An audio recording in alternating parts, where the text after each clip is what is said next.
El legado de Caín y Abel, una historia de traición, odio y redención.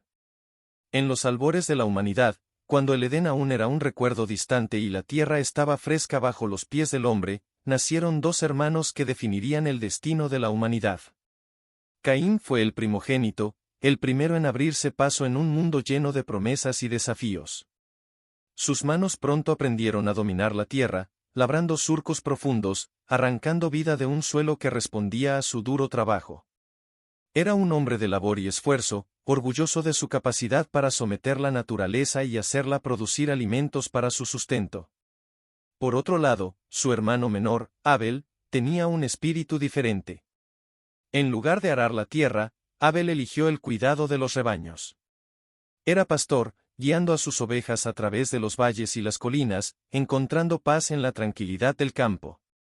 Mientras Caín lidiaba con la dureza del suelo, Abel disfrutaba de la vida sencilla con sus animales, manteniéndose fiel a su labor de cuidar a los seres vivos que le habían sido confiados.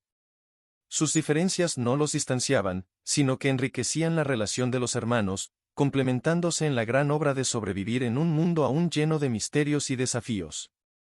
A pesar de su aparente paz, el destino de estos dos hermanos no estaba marcado por la hermandad, sino por la tragedia.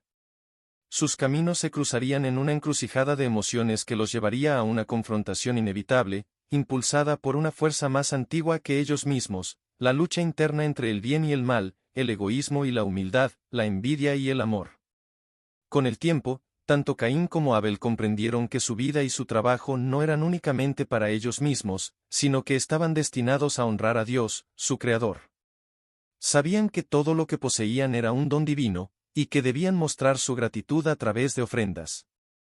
Así llegó el día en que ambos hermanos se prepararon para ofrecer sacrificios al Señor, esperando ganar su favor.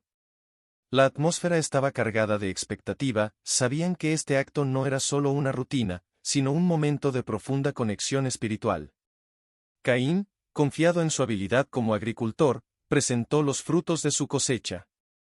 Había trabajado duro para producirlos, y se sentía orgulloso de lo que ofrecía. A sus ojos, era un sacrificio justo, el resultado de su propio esfuerzo y dedicación. Abel, por otro lado, ofreció lo mejor de su rebaño, los primogénitos y lo más puro que tenía. Sabía que este sacrificio era un acto de entrega total, un reconocimiento de que todo lo que tenía le pertenecía primero a Dios. Ambos hermanos presentaron sus ofrendas, pero la respuesta divina no fue la que Caín esperaba. Dios miró con agrado el sacrificio de Abel, aceptándolo con una bendición.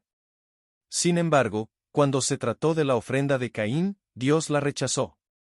Caín quedó desconcertado, y lo que al principio fue sorpresa pronto se convirtió en resentimiento. ¿Por qué, después de todo su esfuerzo, su ofrenda había sido rechazada? ¿Acaso su trabajo no era digno ante los ojos de Dios? El rechazo de Dios fue un golpe devastador para Caín. En su corazón, el orgullo herido se transformó rápidamente en una furia silenciosa. No entendía por qué su sacrificio no había sido aceptado. ¿Acaso no había trabajado tan duro como su hermano?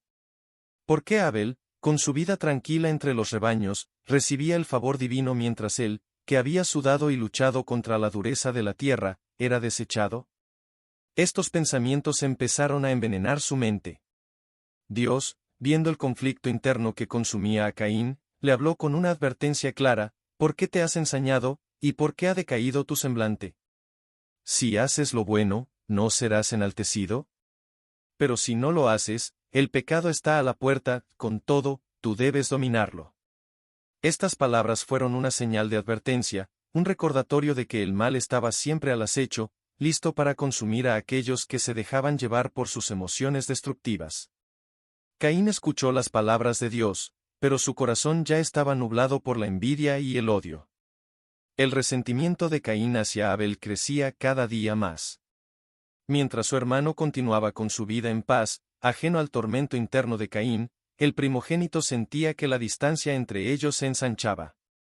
Veía en Abel no solo a su hermano, sino a un rival, alguien que había ganado el favor de Dios en su lugar. Y mientras estos pensamientos le consumían, Caín comenzó a planear una solución que le permitiera deshacerse de ese rival que, en su mente, le robaba lo que le correspondía. Un día, en un acto aparentemente fraternal, Caín se acercó a Abel con una propuesta. «Ven conmigo al campo», le dijo, con una sonrisa que ocultaba sus verdaderas intenciones. Abel, sin sospechar el peligro que se cernía sobre él, aceptó la invitación de su hermano mayor.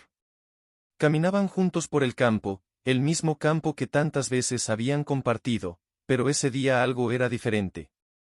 Caín llevaba en su corazón una furia que ya no podía contener. El sol descendía en el horizonte, tiñendo el cielo de un rojo profundo, presagio de lo que estaba por ocurrir.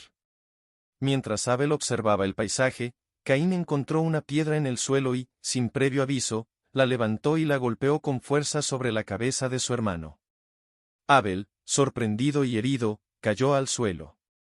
La sangre brotaba de su herida, manchando la tierra que tantas veces había recorrido. Abel apenas tuvo tiempo de comprender lo que había ocurrido antes de que su vida se desvaneciera en el silencio de la tarde. Caín, con el pecho agitado por la furia y la adrenalina, observó el cuerpo inerte de su hermano. El acto estaba hecho. La ira que lo había consumido por tanto tiempo había encontrado su salida, pero en lugar de la paz que esperaba, solo encontró el vacío. La muerte de Abel no trajo el alivio que Caín deseaba, en lugar de eso, una sensación de terror y culpa comenzó a apoderarse de él. Sabía que lo que había hecho no podía deshacerse, y que había cruzado una línea que ningún hombre había cruzado antes, había derramado la sangre de su propio hermano. El silencio en el campo era sepulcral, pero dentro de Caín, las voces de su conciencia comenzaban a resonar con fuerza. Antes de que pudiera siquiera pensar en huir o enterrar su crimen, la voz de Dios se hizo presente, poderosa y llena de autoridad. ¿Dónde está tu hermano Abel? Caín, intentando ocultar su culpa, respondió con frialdad, ¿soy acaso guardián de mi hermano? Pero Dios, sabiendo lo que había ocurrido, le replicó con dureza, la sangre de tu hermano clama a mí desde la tierra. Dios no solo conocía el crimen, sino que también sabía el peso de la traición que Caín había cometido.